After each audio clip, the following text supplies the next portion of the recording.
So how many clubs should you carry this year? Top end of the bag, between driver, longest iron. We've talked about this before.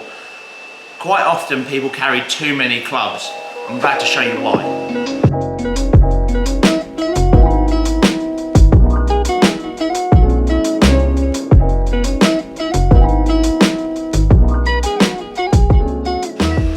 So one of the things that we see a lot when we do custom fits is that people don't really understand how many fairway woods they should or shouldn't put in their golf bag. Now, there's lots of fairway woods on the market. These are the new Stealth range from Taylormade. Obviously getting a lot of hype at the moment, which is really, really good. But it doesn't mean you need all of them. One of the things that's really, really important is that we don't clutter the top of the bag. That leads to confusion as a player. It leads to a waste of money. And it also leads to maybe 2 or 3 clubs kind of doing the same job, which is really, really frustrating as a golfer. So if you look at a range from, let's say, Taylormade this year, they've got 3 wood all the way through to 9 wood. And how many of those do you actually need? How many do you want to put in the bag? The old-fashioned way of doing it would be 3, 5 and 7 or 3 and 5 wood. Now, over the last few years with the introduction of hybrids and driving irons and stuff, that's kind of changed what people think they should. I think there's some key things and key points that we need to look at when deciding which club's right for you.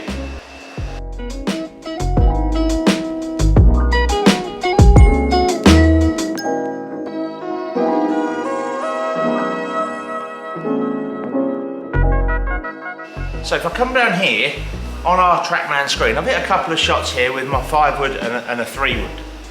Now this number down here, land angle, this number is absolutely critical when we look at this section of the bag. Why? Because when I'm hitting a fairway wood or a medium to long iron, what I want to see is I want to see the ball pitch on the green, carry on the green and stop and hold the green. Quite often we see guys looking at these numbers up here, the total distance, and that can kind of be disconcerting and quite confusing. What I want to be able to see is that how far do we carry the golf ball and how quickly can I stop it on that green. So I've hit a 5 wood here, I've got the 5 wood and the 3 wood up. This is the 3 wood, you can see it's landing at 45 degrees. Now, when I hit that wood into a green, I'm pretty confident that is going to hold. It's why that this 3 wood would work for me. So one other thing to look at this year is carry distance and loft. Now, in previous videos, you'll have seen me mention that some of the lofts of the irons this year are quite strong.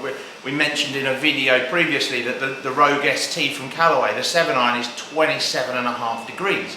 Now, that's a really, really strong 7 iron. To put it into perspective, this 5 wood from Taylormade is 18 degrees. So therefore, there's a 9 degree difference between the 7 iron from Rogue and the Stealth 5 wood. Now, if you think about how a bag would normally be set up, it would be a 6 iron, a 5 iron, a 4 iron maybe.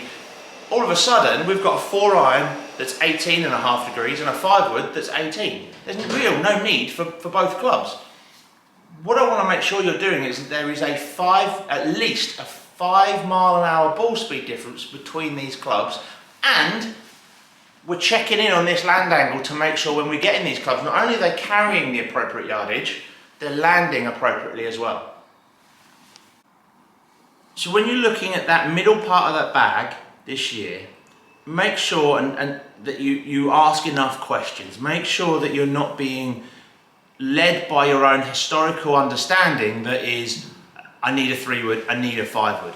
No, we need a club that goes a certain yardage. We need a club that stops on the green. That's what we need. What do we want from the ball flight rather than what club do we actually need? Now, I think we're going to see a lot more 5 and 7 woods being put in people's bags this year, and a lot more 3 woods and 5 woods taking out. And also, we're going to be seeing that 4 irons and 5 irons taking out as well. I think we want to try and slim down that golf bag for most golfers, make the yardages easy and simple, the decisions on club choice simple and easy. And I think as long as we can remove some of the old-fashioned views, I think that's going to be really, really easy this year. So when you book your fittings, wherever you may go, make sure that you test lofted woods against your long driving irons, against your hybrids, and that we don't clutter the top end of that bag.